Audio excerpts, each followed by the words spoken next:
Hello Facebook, I'm Ben Wiedemann with CNN here in Beirut, Lebanon. I'm the correspondent for the network here.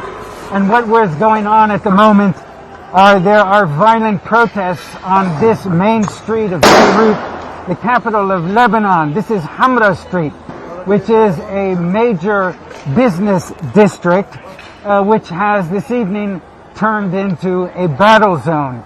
Now, these protests have been going on in Lebanon since the 17th of October. This is day 90 of the protest. The protests initially were sparked after the government imposed, or said it was going to impose, a tax on WhatsApp calls, which is the only way people can communicate here in an economic manner. Since then, we've seen the government has fallen as a result of these protests, and the economy is in free fall. Unemployment is high. People say they're being fired. Others are only being paid half their salaries. Some none at all.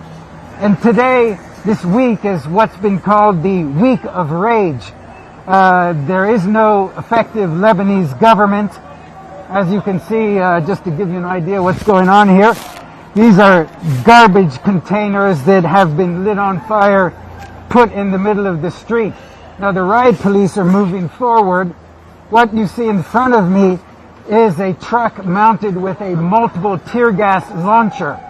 And what we've seen, it hasn't been in action quite yet, but what we've seen in the past few hours is the riot police firing dozens and dozens of rounds of tear gas at the protesters who have been basically doing a cat and mouse game with the riot police.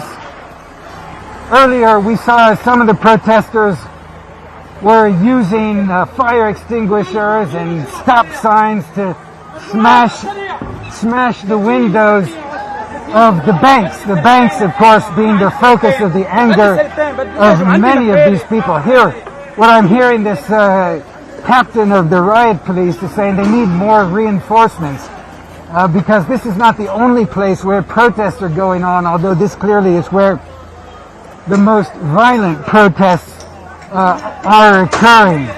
And so this has been going on, as I said, for the past few hours. The real violence began in front of the Banque du Liban, which is the central bank of Lebanon, where some of the protesters tried to get over the barricades, the barriers that have been set up around the central bank. Here it appears that one of the riot policemen has been injured because, of course, the protesters are throwing many rocks back at the riot police. Here, let's move forward a bit. Another one of these garbage containers on fire.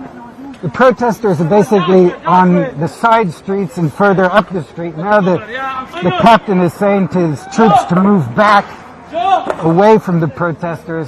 Clearly, they are somewhat overwhelmed by the numbers here. Now, I think I'm getting some questions here.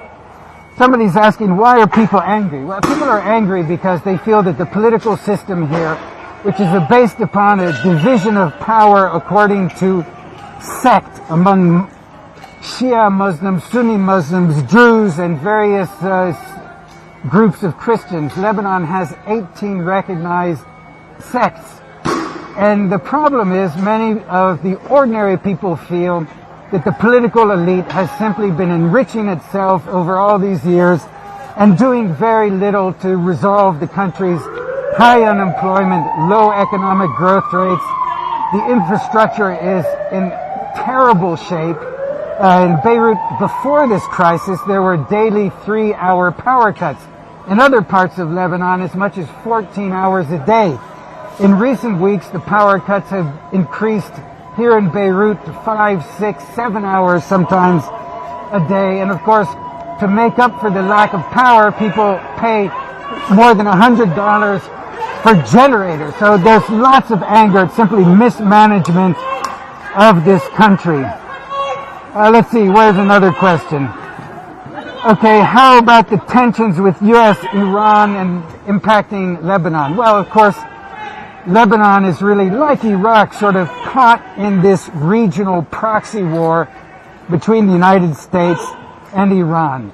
Iran supports Hezbollah, which is one of the best organized and largest political parties here.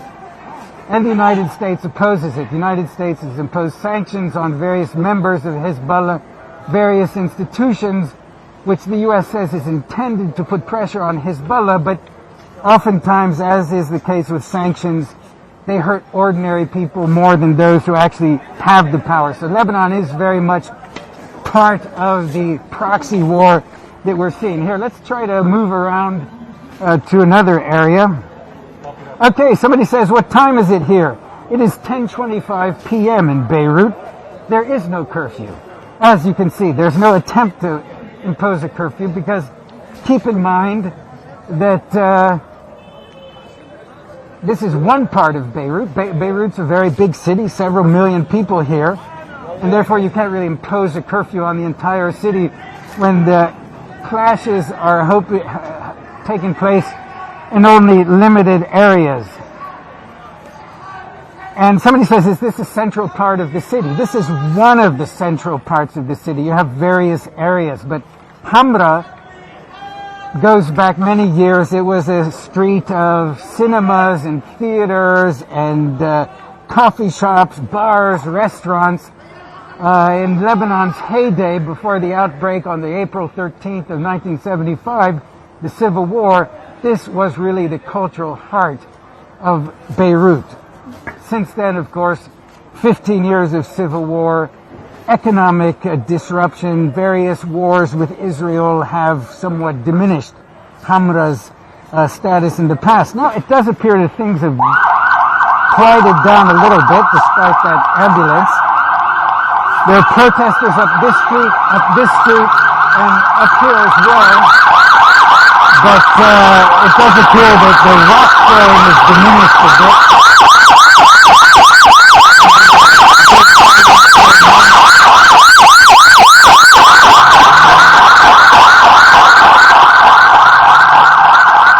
Okay, Hans asked what needs to change to get Lebanon back on its feet. Is a regime change the answer? Well, Hans, let me tell you, Lebanon is not a regime. It is a democratically elected government, and the way people change the government here is through elections. Now, as I explained a little while ago, with the sectarian division of power that exists here in Lebanon, being the basis of politics, it makes it rather difficult to change that system.